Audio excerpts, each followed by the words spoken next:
Dans d'autres montagnes, celle des Alpes de Haute-Provence, voici l'histoire d'une renaissance, celle d'un terroir viticole oublié depuis plus de 100 ans. Un couple vient d'y replanter 6 hectares de vignes et dévoile ses premières cuvées. Et ça, c'est l'histoire d'une passion. Elle est racontée par Véronique Bouvier et Aurélien Casanova.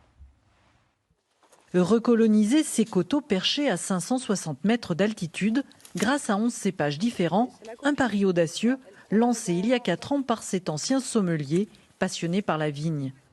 Rien que sur les communes d'Aimé et de Montfort, on avait plus de 1000 hectares de vignes.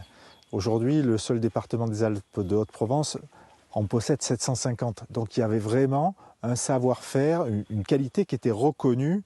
Alors en Avignon à l'époque des papes, mais dans les grandes tables parisiennes, où le vin d'Aimé et le vin de Châteauneuf-du-Pape étaient le Graal. Pour renouer avec l'histoire du domaine datant des Romains, certaines cuvées sont élevées dans des amphores, blanc, rosé, rouge, des vins bio avec une influence moitié Provence, moitié montagne, garant d'une grande fraîcheur.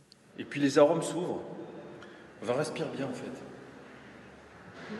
On a un équilibre entre un très bon niveau de maturité parce qu'on a un très bel ensoleillement ici et à la fois une fraîcheur soutenue, une tension liée à cette préservation de l'acidité qui est liée au terroir, au sol proprement dit, au climat. La première cuvée est mise en bouteille.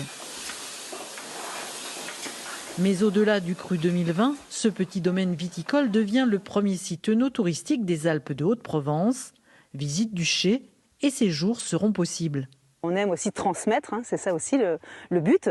Et au niveau de l'œnologie, bien sûr, mais aussi au niveau effectivement de ce lieu, parce qu'on a un département quand même irrésistible, les Alpes de Haute-Provence.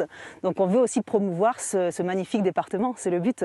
De quoi donner des envies aux agriculteurs locaux. D'autres parcelles environnantes devraient retrouver des vignes.